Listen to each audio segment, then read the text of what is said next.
To get the gloves and flint and steel, you need to go to the Bibberbang field and save Balin. I've already gone and done that. Balin is already back inside the Myconid colony. And when we speak to Dareth Bonecloak, we can just say anything really. And then when we leave, we get given a choice of gloves. Pick up the gloves of flint and steel.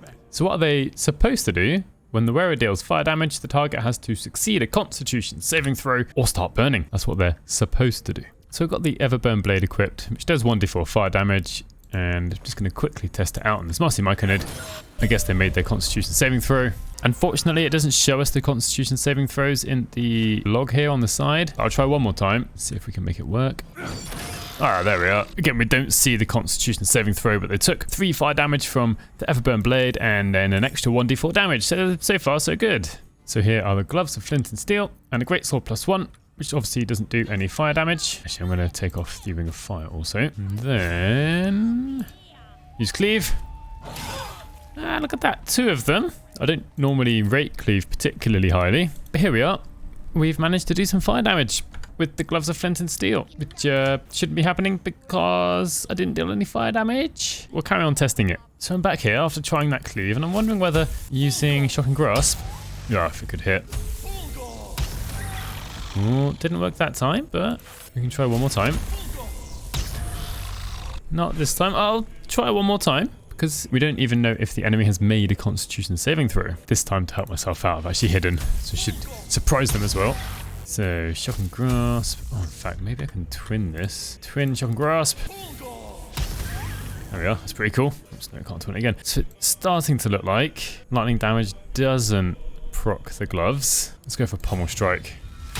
Oh, there we are. Pommel Strike does though, even though it only does bludgeoning damage. So, 3rd try. Aha, it did work. They were just passing their Constitution saving throws before. Kind of suspected. So if we open up the combat log, it did lightning damage and then some fire damage. This is looking pretty good. So we've seen slashing damage and bludgeoning damage and lightning damage and of course fire damage making these work. And the sorcerer here got chromatic orb, so we can test out just a few more. I don't see it being any different. I'm going to try cold damage. It's just whether they'll... Oh, there we are on the left.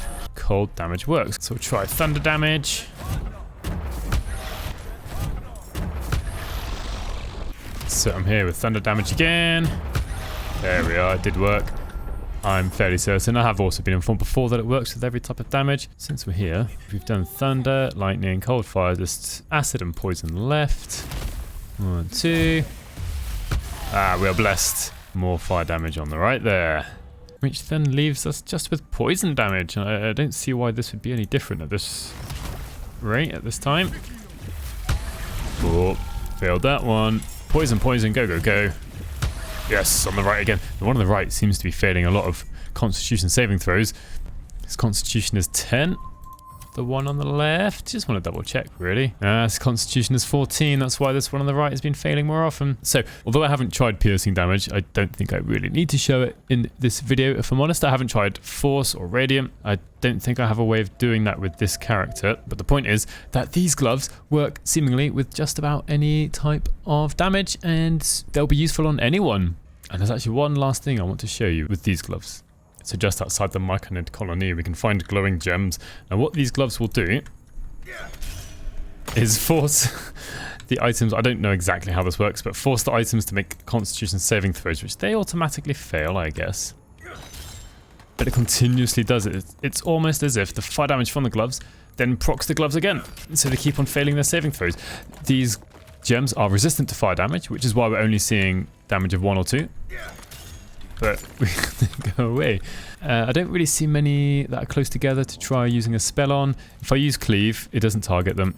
Oh, it does. Never mind.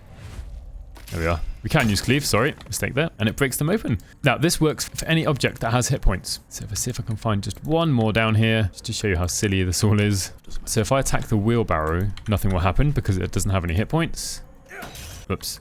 Apart from start a fight. Seemingly down here, things have very few number of hit points.